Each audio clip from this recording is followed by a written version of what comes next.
Hey there, YouTube. I got this package from St. Nick's Knives, and they're in Athens, Alabama. I'm going to go ahead and open this up with the Spyderco Paramilitary 2. This one just has titanium scales on it.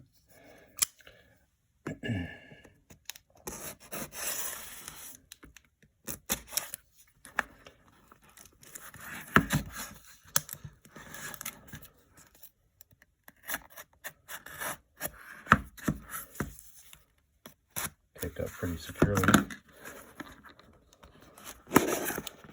Okay, we've got two Spydercos in here.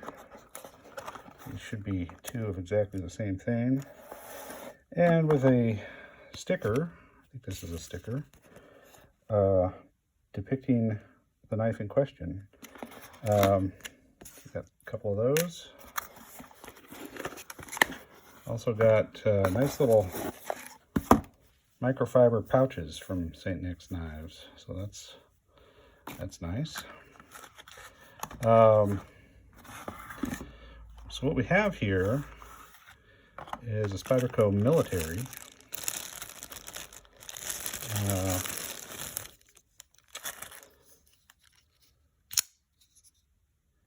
In CPM-4V. Now, this is not the Military 2, which was announced this year, which has a compression lock. This is the military model, which has a liner lock. It is an exclusive to St. Nick's Knives. Let's have a look here. I should have one more of these. Should be the same.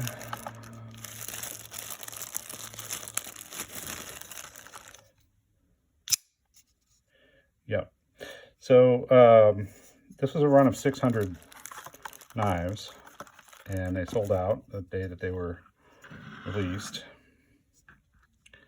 Looks like this one's a little bit, I'm not going to say dirty, I'm going to say it's got some schmutz on it. But these are packed with desiccant, as you can see. CPM-4V is not a stainless steel, but it is a very high-performance steel in terms of toughness and edge retention. Got a little spot there.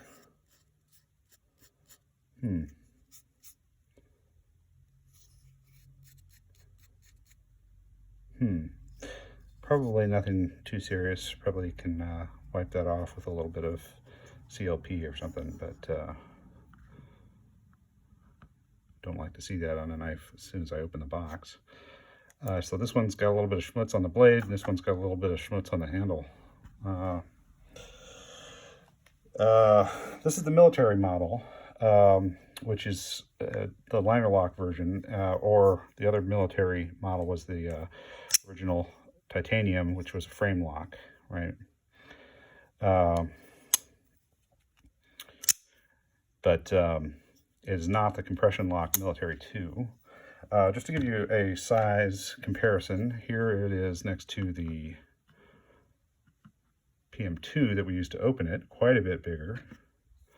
And Pair 3, absolutely dwarfing the Pair 3. If you're more familiar with Benchmade sizes, here's a bug out, quite a bit bigger than the bug out. I'm sorry, Griptilian. This is a Griptilian. This is a bug out. Quite a bit larger than either of those. I'm sure in the comments section somebody was already typing out, that's not a bug out, that's a Griptilian. Well, sorry. Watch another couple seconds of the video. So yeah, it's a big boy. It's a 4-inch blade of CPM-4V, and 4V is a steel that, you know, sort of its main selling point is toughness. It is not likely to chip,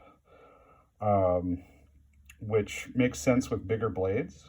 You know, 4V is a good blade for large fixed blades. The It is available on some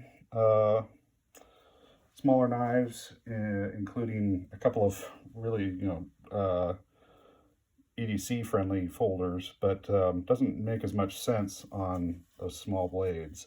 I think this is reasonable to use 4V on a 4-inch blade with a very strong lock.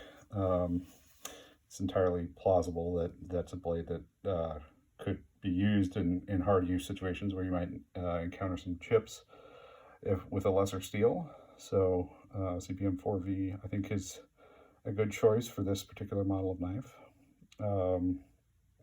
St. Nick's does these red handles. Spyderco otherwise only uses red handles for the trainers, like the Delica trainer and the Enduro trainer, which have red handles. Otherwise, you're not going to see a red handle except for the exclusives from St. Nick's, as far as I can remember. But St. Nick's has released several different knives with the same exact red G10. So some people are probably collecting those and having a nice series of red and black knives, which is a handsome color combination, I think. I have remarked before that with the finger choil on this thing, you have just a ridiculous amount of hand, grip area.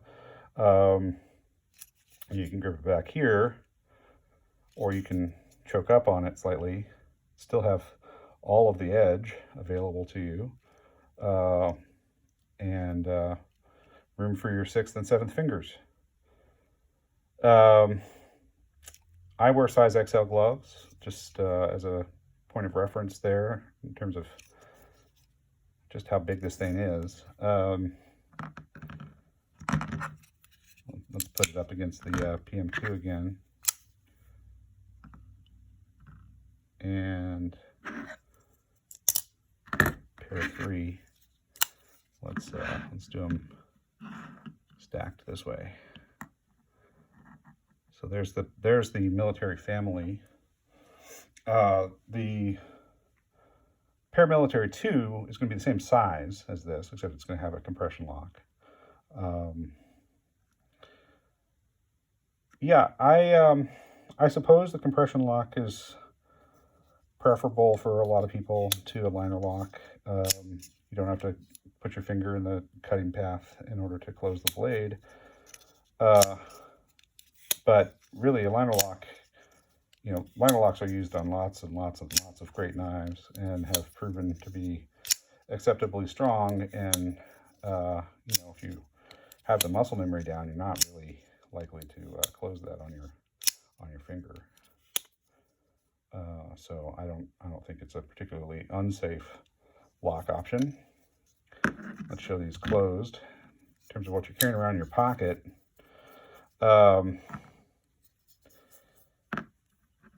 yeah, it's longer than these other options for sure. And some people's pockets might not be, depending on what pants you're wearing, the pant pocket might not be deep enough for this knife to fit well. It's not a deep carry clip, and it can only be mounted in that